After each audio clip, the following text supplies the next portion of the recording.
धनवार के पूर्व विधायक सह माले नेता राजकुमार यादव ने प्रेस वार्ता आयोजित कर केंद्र सरकार पर हमला बोला है। उन्होंने लोकसभा में पेश किए गए one nation one election bill का विरोध करते हुए कहा कि यह बिल पास करवा कर भाजपा पूरे देश में छोटी राजनीतिक पार्टियों को खत्म कर तानाशाही शासन करना चाह रही है। यह देश के लोकतांत्रिक पद्धति, अधिकार और लोकतंत्र पर हमला है।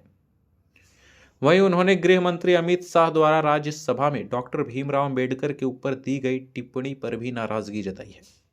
उन्होंने कहा कि गृह मंत्री की यह टिप्पणी केवल बाबा साहेब ही नहीं, देश के किसान, मजदूर, दलित और आदिवासी का भी अपमान है।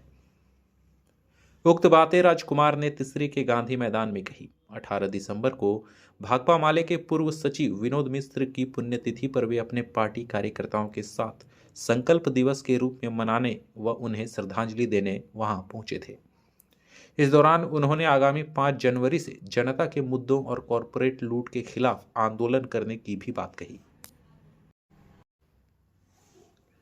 वहीं राज्य सहित तिसरी में सरकारी गैर मजरूआ व कृषि फार्म की जमीन अतिक्रमण मामले में भी पूर्व विधायक ने बड़ा बयान दिया है। इस मुद्दे को लेकर कागजी आंदोलन कर रहे समाजसेवी राजकुमार शर्मा के आवेदन देने के बाद पूर्व विधायक भी उनके समर्थन में उतर चुके हैं। उन्होंने कहा कि अधिकारियों की मिलीभगत से भू माफियाओं द्वारा सरकारी जमीन लूटी जा रही है। कथित माफियाओं द्वारा फर्जी कागजात बनाकर धड़ल्ले से जमीन का अतिक्रमण व खरीद फरोख्त किया जा रहा है। वहीं इसके खिलाफ आवाज उठाने वाले राजकुमार शर्मा को भी धमकियां दी जा रही है। उन्होंने कहा कि यह मामला अब माले के विधायक विधानसभा में उठाएंगे। विनोद मिश्र अमर रहे, इनकलाब जिंदाबाद, भाकपा माले जिंदाबाद, भाकपा माले जिंदाबाद, कॉमरेड विनोद मिश्र अमर रहे, कॉमरेड विनोद मिश्र अमर रहे। बहुत बहुत धन्यवाद। वन नेशन वन इलेक्शन ये देश के लोकतांत्रिक पद्धति पर हमला है, लोकतांत्रिक अधिकार पर हमला है, लोकतंत्र पर हमला है और हम इसकी जो है सो कहीं से भी हम इसको जायज़ नहीं ठहरा सकते हैं। और सरकार देखेंगे कि कल जब संसद में बिल पेश किया, सरकार जो है बिल के लिए जितना बहुमत चाहिए वो जुटा नहीं पाई और ये बिल हार गई। तो इसीलिए आज मोदी सरकार लगातार दलित, आदिवासी, पिछड़ी विरोधी नीतियां ला रही है और लगातार संविधान पर हमला हो रहा है। और इसीलिए इस बार 26 जनवरी को हम लोग पूरे देश में संविधान दिवस के रूप में हम लोग मनाएंगे और 5 जनवरी से हम लोग पूरे जनता के मुद्दों पर कि झारखंड को लूटखंड नहीं बनने देंगे, कारपोरेट लूट के खिलाफ अडानी अंबानी का राज इस राज्य को नहीं बने, इसकी एक मजबूत लड़ाई हम लोग सड़कों पर लड़ेंगे। लेकिन आज सबसे बड़ा एक दुर्भाग्यपूर्ण बात है कि हमारे देश के जो गृह मंत्री अमित शाह जी हैं, उन्होंने राज्यसभा में एक बयान दिए कि हम अम्बेडकर अम्बेडकर अम्बेडकर करते रहते, यदि हम भगवान का नाम उतना लेते तो हमको कितने जन्मों से हम स्वर्ग चले गए। तो ये डॉक्टर भीमराव का अम्बेडकर का अपमान नहीं है, पूरे देश के जो किसान हैं, मजदूर हैं, जो दलित हैं, आदिवासी हैं, जो पिछड़े हैं, जिनको बाबा साहब ने संविधान के जरिए जो एक अधिकार दिया, चाहे वो बोलने का अधिकार हो, चाहे वो लड़ने का अधिकार हो, चाहे अभिव्यक्ति स्वतंत्रता का अधिकार हो, चाहे वो आरक्षण का अधिकार हो। और भारतीय जनता पार्टी ये चीज़ों को ख़त्म करना चाहती है। अभी भारतीय जनता पार्टी ने वन इलेक्शन वन नेशन का नारा दिया है।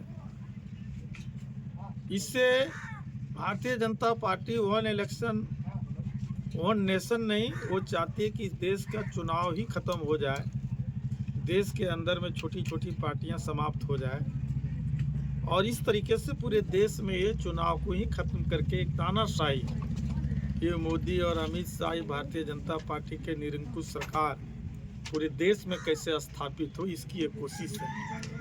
दोबारा अभी हमको एक अल्टीमेटम दिए हैं, आवेदन दिए हैं। इसमें बड़े पैमाने पर वो CMI की ज़मीन हो, सरकारी ज़मीन हो, गैर मजरूआ ज़मीन हो, यहाँ के अधिकारियों की मिली भगत से पूरी ज़मीन को जो है सो लूटी जा रही है। यहाँ तक कि कृषि विभाग का हाई कोर्ट के आदेश के बावजूद भी नापी नहीं किया गया है। और इस तरीके से पूरी एक झारखंड में और खासकर तीसरी में जो है सो पूरी तरह ज़मीन को, सरकारी ज़मीन को अतिक्रमण किया जा रहा है और यहाँ के अधिकारी चुप बैठे हुए हैं। और राजकुमार शर्मा पर लगातार दबाव बनाया जा रहा है, इनको धमकी दिया जा रहा है। तो ये कहिए कि लोगों को आवाज़ को दबाने की जो एक साजिश है, इसको भाकपा माले पूरी तरह से मतलब जो है इसको कंडेम करती है, इसकी निंदा करती है। और हम समझते हैं कि जो भी वाजिब लड़ाई लड़ेंगे, हमारी पार्टी उस वाजिब लड़ाई के साथ खड़ी रहेगी। और तीसरी में जिस तरह की भी ज़मीन का, सरकारी ज़मीन, CMI की ज़मीन गलत तरीके से फर्जी कागज बना के जो खरीद फरोख्त चल रहा है, इस पर अविलंब रोक लगाया जाए। और नहीं तो फिर भाकपा माले, क्योंकि मैं भी जब विधानसभा में थे उस समय 5 एकड़ उस ज़मीन तीसरी के अंचलाधिकारी के DC के द्वारा हम लोग को प्रतिवेदन दिया गया था कि यहाँ सरकारी ज़मीन पर अतिक्रमण हुआ है, जो विधानसभा के पटल पर भी है। तो राजकुमार शर्मा के जो आवेदन मिला, इसको लेकर के हम लोग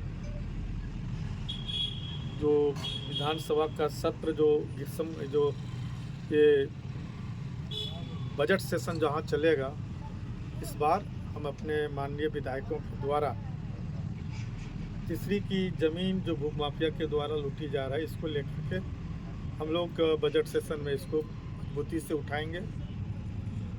और जो भी लोग इसमें अतिक्रमण किए हैं, उनको हर हालत में ज़मीन को मुक्त करना।